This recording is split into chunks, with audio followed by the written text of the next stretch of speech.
Hello everyone, welcome to my YouTube channel NCERT Gurukul 2020 में आप सबका स्वागत है।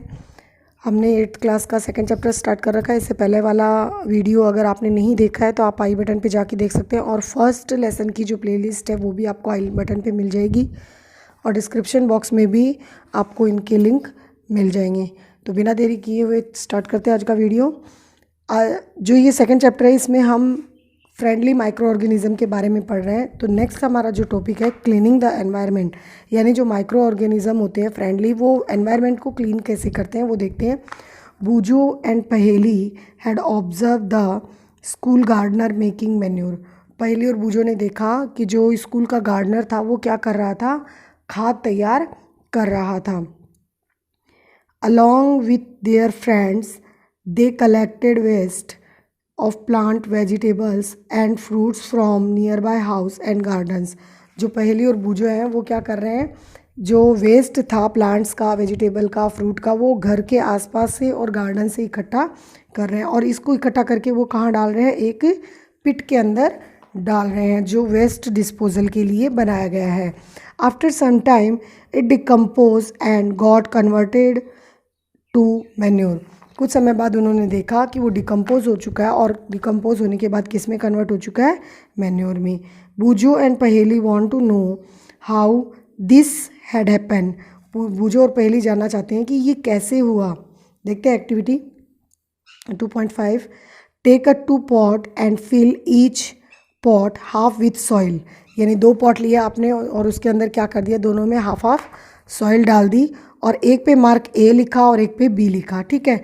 और एक में आपने क्या किया, प्लांट वेस्ट डाला ए पॉट के अंदर, और ऐसी चीज़ जैसे पॉलीथीन है, बैग है, जो एम्प्टी ग्लास है, बॉटल्स हैं, ये सारी चीज़ें, और ब्रोकन प्लास्टिक है, टॉयज़ जो है, ये सब आपने किस में डाला, पॉट बी के अंदर। यानी एक में तो आपने बायोडिग्रेडेबल सब्सटेंस डाले और एक में आपने क्या डाले, नॉन बायोडिग्रेडेबल। 3-4 वीक तक आपने उसको ऑब्जर्व किया। Do you find any difference in the content of 2 pot. जो 2 पॉट थे उनमें आपको क्या अंतर नज़र आता है। If so what is the difference. You will find that plant waste in a pot A has been decompose. आपने क्या पाया कि जो ए बॉक्स या जो ए पॉट में जो वेस्ट था, प्लांट वेस्ट, वो क्या हो चुका है, कम्प्लीटली डिकम्पोज हो चुका है। हाउ डिड दिस हैपन, ये कैसे हुआ। The plant waste has been converted into manure by the action of microbes. यानी जो ये वेस्ट था, प्लांट वेस्ट जो था, वो मैन्योर में कन्वर्ट हुआ किसकी हेल्प से, माइक्रोब्स की हेल्प से, ठीक है। The nutrients release in the process can be used by the plant again. यानी इसके अंदर जो न्यूट्रिएंट रिलीज हुए वो क्या हुआ, प्लांट को फिर से मिल जाएंगी। Did you notice that in pot be the polythene bags, empty glasses, bottles and broken toys part did not undergoes any such changes. यानी कोई चेंज नहीं हुआ उनके अंदर। The microbes could not act on them and convert them into manure।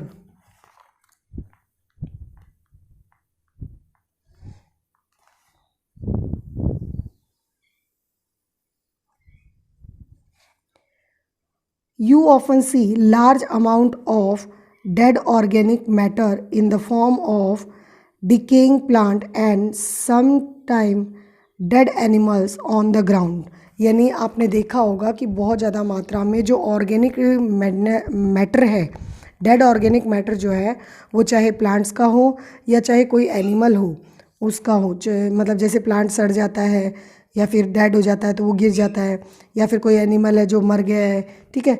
तो ये चीज़ें हमने आसपास देखी हैं। You find that they disappear after some time. आपने देखा होगा कुछ समय बाद वो डिसअपियर हो जाता है, दिखना बंद हो जाता है। This is because the micro organism decompose dead organic waste of plant and animals, converting them into simple substance. यानी ये सब किसके कारण होता है, माइक्रो ऑर्गेनिज्म के कारण होता है। वो माइक्रो ऑर्गेनिज्म क्या करते हैं, ये जो डेड ऑर्गेनिक वेस्ट होता है, चाहे वो प्लांट का हो चाहे एनिमल का हो, उसको किस में कन्वर्ट कर देते हैं, डिकम्पोज करके उसको किस में कन्वर्ट कर देते हैं, सिंपल सब्सटेंस यानी मैन्योर में कन्वर्ट कर देते हैं। These substance are again used by plant and animals. और ये जो सब्सटेंस है फिर से किसके द्वारा यूज़ किए जाते हैं, प्लांट्स और एनिमल्स के द्वारा। Thus, microorganism can be used degrade the harmful and smelly substance, thereby clean up the environment। यानी जो ये माइक्रो ऑर्गेनिज़म है ये क्या करते हैं, हार्मफुल जो बदबूदार जो सब्सटेंस होते हैं, जो हमारे लिए नुकसानदायक सब्सटेंस होते हैं, उनको क्या करने के काम आते हैं, डिकम्पोज करने के काम आते हैं, डिग्रेड करने के काम आते हैं। नेक्स्ट देखते हैं हार्मफुल माइक्रो ऑर्गेनिज़म। तो हार्मफुल माइक्रो ऑर्गेनिज़म में क्या आएगा, micro organism are harmful in many ways, बहुत तरीके से हमें नुकसान पहुंचाते हैं। Some of the micro organism cause disease in human beings, plants and animals. जो प्लांट, एनिमल और ह्यूमन बींग है, बहुत सारी ऐसी डिजीज़ होती हैं जो इन माइक्रो ऑर्गेनिज़म के कारण ही इनमें होती हैं। Such disease causing microbes are या micro organisms are called pathogens. यानी ऐसे माइक्रो ऑर्गेनिज़म जिनके कारण डिजीज़ होती हैं उनको हम क्या बोलते हैं, पैथोजेंस। ठीक है। Some micro organism spoil food, clothing and leather. यानी जो लेदर होते हैं, कपड़े होते हैं, खाना होता है, इनको भी ख़राब कर देते हैं। Let us study more about their harmful activities. और इनकी हार्मफुल एक्टिविटीज़ के बारे में अब पढ़ते हैं हम। Disease causing micro organism in human. सबसे पहले हम पढ़ेंगे ऐसे माइक्रो ऑर्गेनिज़म जो ह्यूमन में डिजीज़ कॉज करते हैं। Pathogen enter our body through the air we breathe, the water we drink और द फूड वी ईट।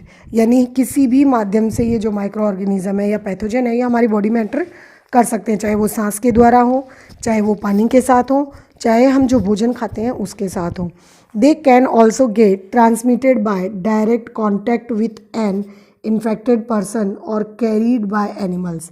यानी ये सीधे किसी भी इंसान के कांटेक्ट में आने से भी फैल सकते हैं और या फिर किसी एनिमल से भी फैल सकते हैं। जैसे आप लोगों को सभी को पता है कि जो कोरोना महामारी है वो जो इस समय फैली हुई है, ये कॉन्टेक्चुअल डिजीज़ है। यानी अगर हम किसी इन्फेक्टेड पर्सन के कांटेक्ट में आते हैं तो हमें ये डिजीज़ हो जाती है। ठीक है। तो इसलिए इसको क्या कहा जाता है, इसको कहा जाता है कम्युनिकेबल डिजीज़। ठीक है। Microbial disease that can spread from an infected person to healthy person through air, water, food and physical contact are called communicable disease।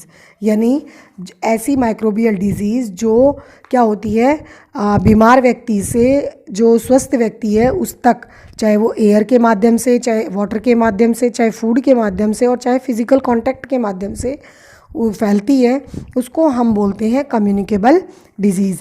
Example इसका क्या आ जाएगा, cholera, common cold, chicken pox और tuberculosis. आपने देखा होगा हल्की फुल्की जुकाम अगर हमें होती है और अगर हम क्लास में बैठे हुए हैं और हमें छींक आ जाती है तो हमारे आसपास जो बच्चे बैठे हुए होते हैं उनमें से एक आधा बच्चे को दूसरे दिन ज़रूर से ज़रूर जुकाम हो जाती है। यानी क्या है, ये एक कम्युनिकेबल डिजीज़ है जुकाम, कॉमन कोल्ड जिसको हम बोलते हैं इंग्लिश में। When a person suffering from common cold sneeze, देखो आ गया ना, fine droplets of moisture carrying thousand of virus and spread in the air. यानी जब कोई ऐसा व्यक्ति जिसको कॉमन कोल्ड है, जुकाम है, वो छींकता है, स्नीज का मतलब क्या होता है, छींकना, तो क्या होता है उसके जो छींक से जो हल्की हल्की ड्रॉपलेट्स निकलती हैं, उन ड्रॉपलेट्स के अंदर ये वायरस होता है। कौन सा वायरस होता है, कॉमन कोल्ड कोजिंग वायरस होता है और वो क्या करता है, पूरे एयर में फैल जाता है। द वायरस में enter the body of a healthy person, और ये वायरस क्या करता है, हेल्दी पर्सन की बॉडी में एंटर कर लेता है। While breathing and causes infection, यानी जब वो ब्रीथ करता है तब उसके थ्रू उसके अंदर चला जाता है और उसके अंदर भी क्या कर देता है, इन्फेक्शन कर देता है। देन हाउ डू यू, बूझो क्या पूछ रहा है, then how do you prevent the spread of communicable disease, कैसे बच सकते हैं इनसे हम। पहली क्या बोल रही है, we should keep a handkerchief on nose and mouth while sneezing. हम इससे कैसे बच सकते हैं, जब किसी को छींक आ रही है या फिर जिस किसी को हुई है जुकाम, तो वो क्या कर सकता है, खांसते और छींकते समय अपने मुंह के ऊपर क्या करेगा, हैंकरचीफ या हैंकी रखेगा। It is better to keep a distance from infected person. अभी देखो लॉकडाउन चल रहा है, सभी को पता है, क्यों, ताकि हमारे अंदर सोशल डिस्टेंसिंग बनी रहे। तो वही चीज़ यहाँ पर भी आ गई कि जो इन्फेक्टेड पर्सन है उससे हमें क्या बना के रखनी है, डिस्टेंस बना के रखनी है। ठीक है। There are some insect and animals which are act as carriers of disease, यानी कुछ ऐसे इंसेक्ट और एनिमल्स होते हैं जो क्या करते हैं, डिजीज़ को कैरी करते हैं, इसलिए उनको क्या कहा जाता है, कैरियर्स, जो माइक्रो ऑर्गेनिज्म को लेकर जाते हैं। जैसे डेंगू है, डेंगू जो मच्छर होता है, मॉस्किटो होता है, उसके कारण फैलता है। ठीक है। ऐसे ही मलेरिया है, वो भी मॉस्किटो के कारण फैलती है। तो ये क्या हो गए, इंसेक्ट हो गए। तो ये जो मच्छर है, मॉस्किटो है, ये कैरियर्स है। ठीक है, वाहक है, डिजीज़ को कैरी करने वाले। ठीक है। देखते हैं, house fly is one such carrier. House fly भी क्या है, एक कैरियर है। The fly sit on the garbage and animal extract pathogens stick to their bodies. When these fly sit on uncovered food they may transfer the pathogens. यानी जब flies क्या करती हैं, जो गार्बेज और एनिमल एक्सट्रैक्ट का मतलब होता है, जो हमारा वेस्ट होता है हमारी बॉडी से निकला हुआ, उस वेस्ट के ऊपर अगर ये फ्लाइज बैठ जाती हैं, तो जो पैथोजेंस होते हैं, जो हार्मफुल माइक्रो ऑर्गेनिज्म होते हैं, जो हमारे अंदर डिजीज़ कॉजिंग करते हैं, उनको हम क्या बोलते हैं, पैथोजेंस। ये पैथोजेंस जैसे ही इन फ्लाइज के ऊपर चिपक जाते हैं, और ये फ्लाइज क्या करती हैं, जो अनकवर्ड फूड होता है, जो खुला छोड़ा हुआ जो भोजन होता है, उसके ऊपर जब बैठते हैं तो क्या कर देते हैं, उस फूड को दूषित कर देते हैं। Whoever eat the contaminated food is luckily to get sick। और अगर कोई इस कंटामिनेटेड फूड को खा लेता है तो वो बीमार हो जाता है। So it is advisable to always keep food cover. इसलिए कहा जाता है कि जो फूड है उसको हमेशा ढककर रखना चाहिए। Avoid consuming uncovered item of food. हम लोग मार्केट में बहुत चाव से बहुत सारी चीज़ें खाते हैं, जबकि हमें ये देखकर खाना चाहिए कि जो हम फूड खा रहे हैं बाहर वो कवर्ड है या नहीं है, उसको प्रॉपर कितनी हाइजीन से बनाया गया है, और वही चीज़ यहाँ पर भी आ रही है। ठीक है। Another example of a carriers is the female Anopheles mosquito. यानी फीमेल एनाफ्लीज मॉस्किटो जो है वो क्या है, एक कैरियर है। और क्या फैलाती है ये, देखते हैं, which carry the parasite Plasmodium. क्या करता है, मलेरिया का जो प्लाज्मोडियम पैरासाइट है उसको कैरी करने का काम करता है। और female Aedes mosquito act as carries of dengue virus. जो डेंगू वायरस है उसको कैरी करने का काम कौन करता है, एडीज मॉस्किटो। कौन सी, female Aedes mosquito. How can we control the spread of malaria and और डेंगू। आप इसको कैसे कंट्रोल कर सकते हो।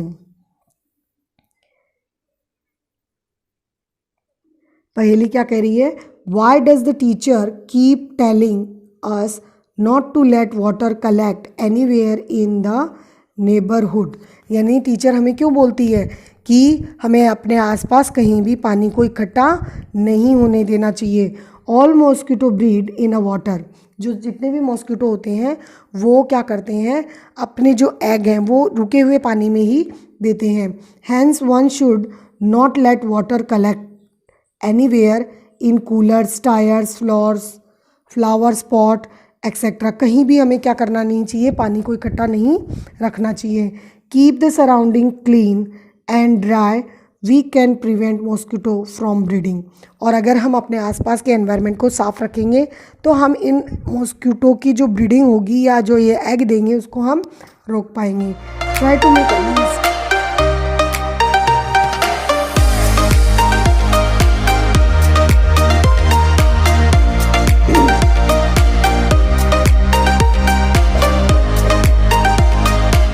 to make a list try to make a list of measure which help to avoid the spread of malaria। यानी हम ऐसी लिस्ट भी बना सकते हैं जिससे क्या हो, हम मलेरिया से बच सकें। कुछ कॉमन डिजीज़ हैं जो माइक्रो ऑर्गेनिज्म के कारण ह्यूमन बीइंग के अंदर होती हैं। जैसे सबसे पहले आती है हमारी ट्यूबरक्लोसिस, जो बैक्टीरिया के कारण होती है। इसका मोड ऑफ ट्रांसमिशन क्या होता है, एयर होता है। मीज़ल्स जो होता है ये भी वायरस के कारण होता है और एयर के थ्रू फैलता है। चिकन पॉक्स और पोलियो ये भी वायरस के कारण होते हैं, और जो चिकन पॉक्स होता है वो एयर और कांटेक्ट में आने से फैलता है, और पोलियो भी क्या होता है, एयर और कांटेक्ट में आने से फैल सकता है। अब इसका जो मेथड है कैसे हम बच सकते हैं वो देख लेते हैं। Keep the patient in complete isolation. जो रोगी है उसको हमें क्या करना है, जो अन्य व्यक्ति हैं उनसे बिल्कुल अलग रखना है। Keep the personal belongings of the patient away from Dooj of others. यानी दूसरे की जो चीज़ें हैं उनसे पेशेंट की चीज़ों को अलग रखना है, और उसको वैक्सीन देनी बहुत ज़रूरी है उचित समय पे। ठीक है, इसके बाद नेक्स्ट देखते हैं कोलेरा एंड टाइफाइड। कोलेरा और टाइफाइड दोनों जो है वो बैक्टीरिया के कारण होते हैं, और बैक्टीरियल जो डिजीज़ होती हैं गाइस हमेशा याद रखना वो वाटर से ही फैलती हैं। ठीक है, और ये फूड से फैलती है कोलेरा। अब इसका जो बचाव है वो क्या है, maintain personal hygiene and good sanitary. यानी जो व्यक्तिगत स्वच्छता है और अच्छी आदतें हैं वो हमें अपनानी चाहिए। कंज्यूम प्रॉपरली कुक्ड फूड, हमें जो खाना खाना है वो अच्छी तरीके से पका हुआ फूड होना चाहिए, और बॉइल्ड ड्रिंकिंग वाटर हमें पीना चाहिए, और वैक्सीनेशन इसकी लेनी चाहिए। इसके बाद आता है हेपेटाइटिस ए, ये भी वायरस के कारण फैलता है, और वाटर इसका क्या है, मोड है, मतलब किसके माध्यम से फैलता है, वाटर के माध्यम से। और इससे बचने के लिए हमें क्या करना है, ड्रिंक जो करना है पानी वो कैसा करना है, बॉइल्ड ड्रिंकिंग वाटर करना है हमें, और वैक्सीनेशन इसका भी लेना चाहिए। मलेरिया है वो प्रोटोजोआ के कारण फैलता है, और ये किससे फैलता है, मॉस्किटोज से फैलता है। और इससे बचने के उपाय क्या हैं, हम मॉस्किटो नेट का यूज़ कर सकते हैं। ठीक है, रिप्लेंट्स का यूज़ कर सकते हैं, यानी जो रसायन होते हैं उनका छिड़काव कर सकते हैं। स्प्रे इंसेक्टिसाइड्स, जो मॉस्किटो को भगाने वाले जो केमिकल्स होते हैं उनका छिड़काव कर सकते हैं। कंट्रोल ब्रीडिंग, और जो ब्रीडिंग है इनकी उनको कंट्रोल करने के लिए हमें क्या करना होगा, पानी जो है कहीं भी कलेक्ट नहीं होने देना है अपने आसपास में। ठीक है, तो ये ह्यूमन के अंदर होने वाली कुछ डिजीज़ हैं जो माइक्रो ऑर्गेनिज्म के कारण होती हैं। Some of the common disease affecting humans, their mode of transmission and few general method to prevent are shown in table 2.1। ये कुछ डिजीज़ हैं, ये जो एनिमल डिजीज़ हैं इनको हम नेक्स्ट वीडियो में देखेंगे। Thank you guys. अगर वीडियो अच्छा लगा हो तो लाइक शेयर सब्सक्राइब जरूर करना।